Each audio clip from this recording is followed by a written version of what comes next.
go. Very cool. G'day everyone, Matt from Nevermind Adventure Tours here with John Root up in Brisbane. G'day everyone. Got a special treat for you guys today. We're going to be giving away the Bair Electric Bike Beach Cruiser, valued at $5,000. You can switch off now because I'm going to win it. Oh, hang on, no, that's not right. You haven't booked a tour. So if you haven't booked your tour, you should have. You should have. It's a good chance you're going to win. There's not, it's. I think the odds are pretty good, aren't they? If you've booked a tour in the past couple of months, you're definitely a good chance. So, but in the meantime, we were wondering what we could waffle on about today, and John said, "Why don't we share my bike collection, car collection, toy collection with everyone?" And I said, "That's a wonderful idea, John." So, great, yeah. And every vehicle's got a story, so I might grab the camera, and you can show us. All right, mate. Where the bike you got your licence. I can show you the bike. Yes, if you want. You know what this is, don't you? This is basically the story of someone who has trouble selling stuff. I'm not good at it. Come over here, Matt. How many bikes are in here? If you ask Karen, there's at least 6. There could be more. We try not to talk about it too much. And here... What do we got here? Okay, so there's a 1952 Matchless, which is actually the one of a couple of things older than me in this shed. And when I was 16 and 9 months, I rode this down to the local police station, and I was there for my licence, I had to do the test. And the sergeant came out and he said, "Oh, the Ruth boy, what do you want?" I said, "I'm here to do my test, Sergeant." He said, "Oh, yeah." He said, "All right." And he went inside and I thought, what's going on, Like, we didn't have traffic lights or roundabouts, so I started the bike, rode around the block, parked it, came back in, didn't see him, and he handed me it. He said, "There you go." He said, "I know you can ride. I've chased you twice. I'm only giving you this because you won't have it for very long." And that's the truth of it. I got the bike still, though. Actually, there's another story behind that. I had to buy it back years later for $1 zillion more, but that's beside the point. It still goes. It's just sitting up the back here because... What size is it? It's a 500 single. 500 single, like the Royal Enfield Bullet. It is very, very similar to the Royal Enfield Bullet. Mm. It's actually got brakes that are a lot worse and handling that's a lot worse. And this is a 1942 Indian. My wife, Karen, loves Indian motorcycles. And so I bought this for her, for our 20th anniversary, for her, from a friend of mine. It's another bike I used to ride when I was a kid. And, and as you can see, I haven't restored it yet. I did promise that I'd do it straight away, but straight away has a habit of getting elongated around here. And what size is that? This is a 500cc. So this was actually, it's what they call a 741. It was an army bike, World War II army bike.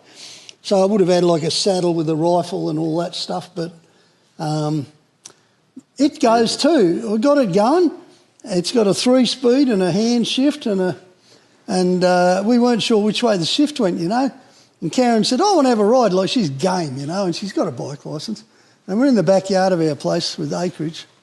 And she got on it and she gave it a bit of a rev and dropped the clutch. And if you ever let the clutch out on a tractor when you're in too high a gear and it just lifts the front wheels and goes for it, Well, the Indian is the same because it makes lots of torque. So she just shot off across the... Last thing I heard was, "Where's the brakes?" Because it doesn't actually have brakes. But anyway, These are 84 BMW 650s. There's 3 of them in the shed. This one my son has bobbed. He loves them. That one's a dead stock one. That was his 21st birthday present, actually. And there's another one over there that's just for parts.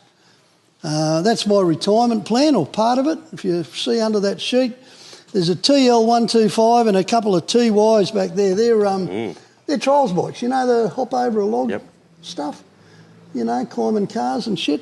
But they're twin shocks, so they're 1970s. So one day, in about 40 years, when I'm too old to ride motorbikes out on the road, my plan is to go post-classic trials riding, okay? And Vinduro. Vinduro, but no Duro, just Vin trials, Yeah. So I've been to one of these events. They don't mind if you have a beer in the pits. That'll suit me. I like that. There's another Norton under restoration. There's, you better come and have a look, actually, All Matt. right, Sorry, got to to squeeze through here.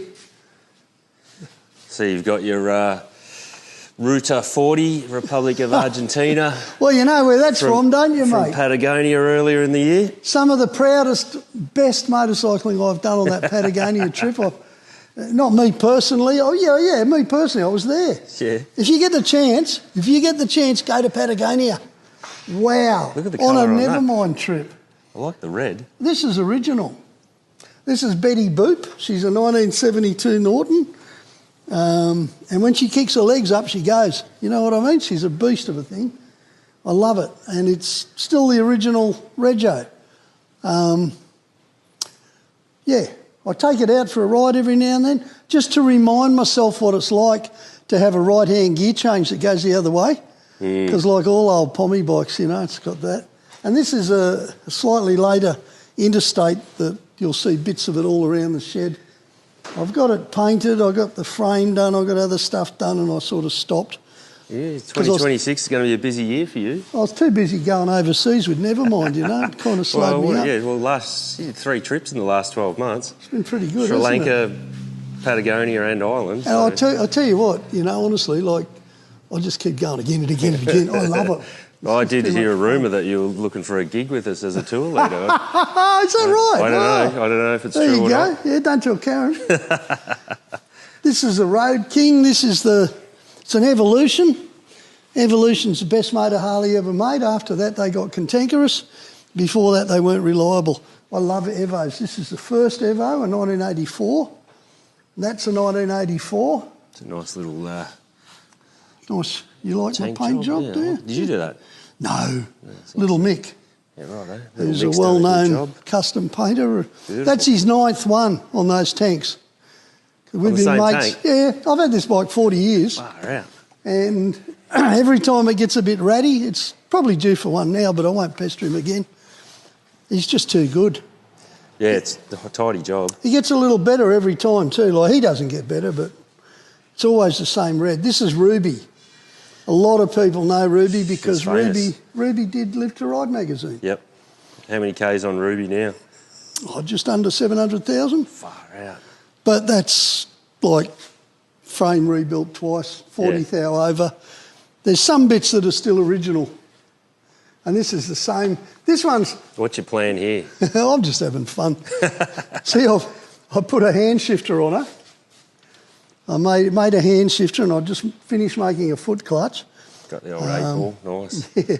And the thing about it is I got that many, from owning that one 40 years, I got that many 84, 85 Harley parts around this shed.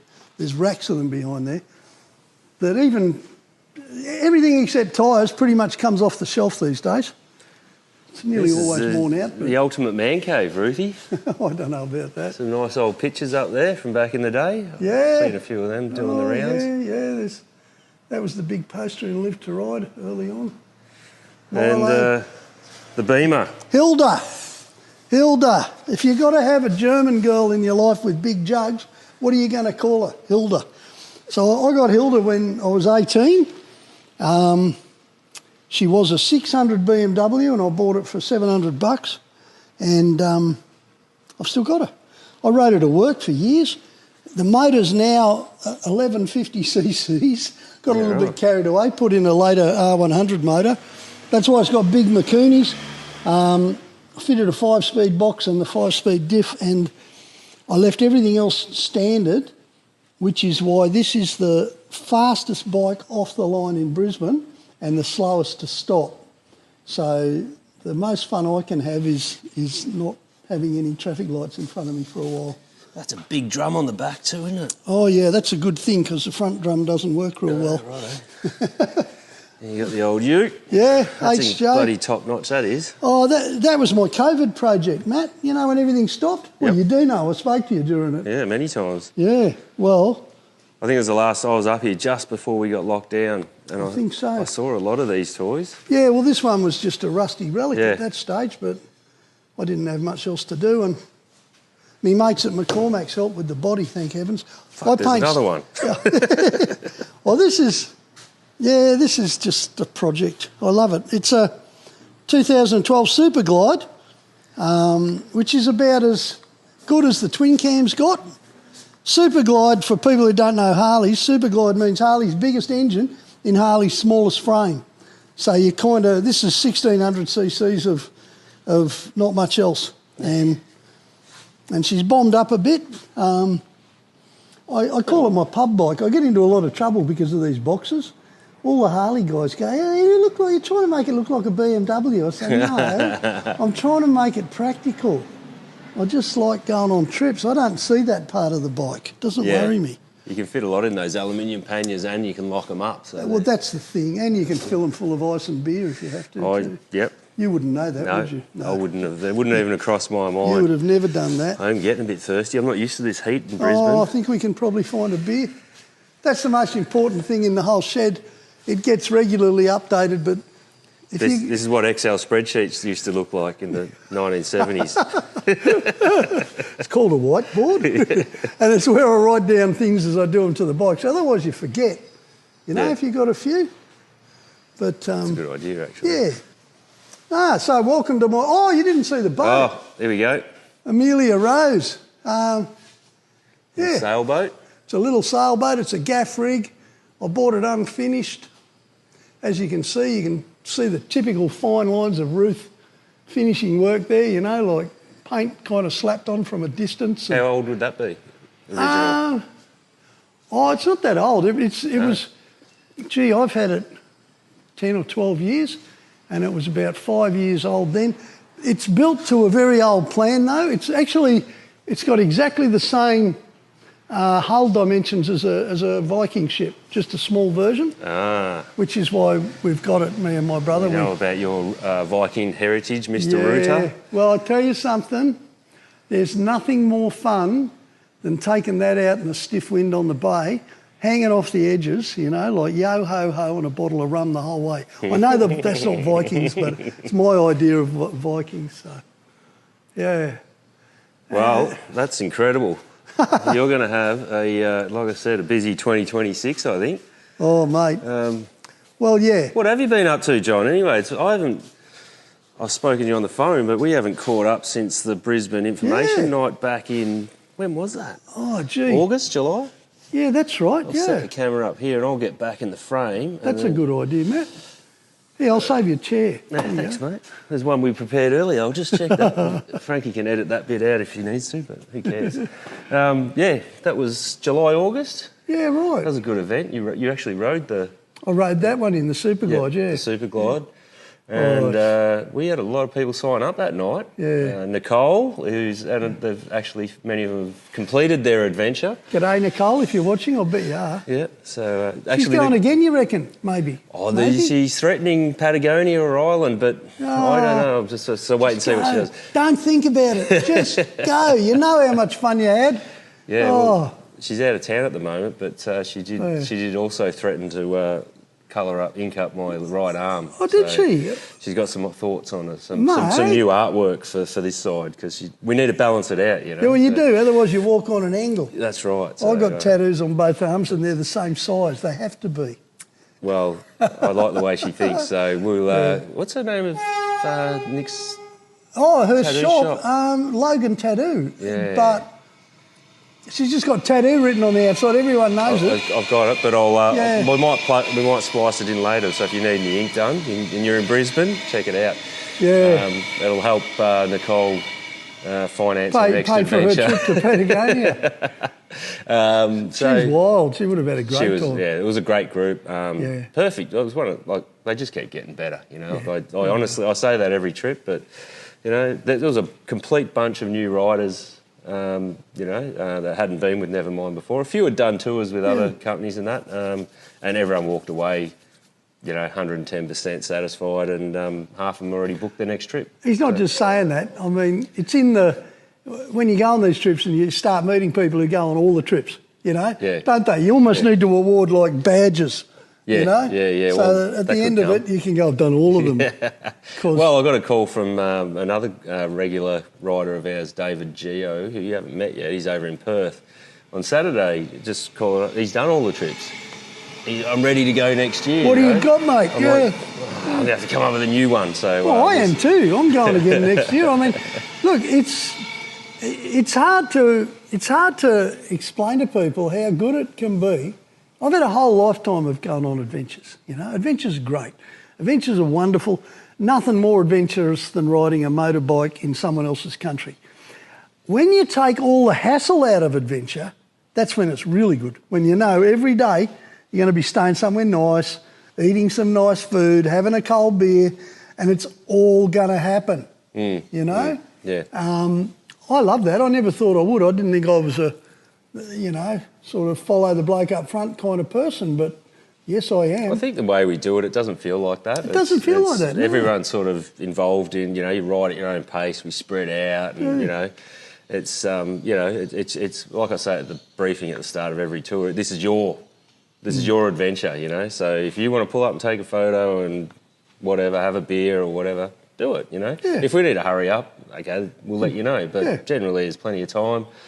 And I think that's a good way to roll, you know, on the road. Right, it works really well. I think you know, this is what Karen and I found on the 2 trips we did together. It's just how relaxed we were. And not only that, the people you meet on trip, you know. Yeah, big part of it. We had John and Steph stay the other day. Remember them from Sri Lanka? From Bonnie Hills, yeah. From Bonnie Hills, yeah.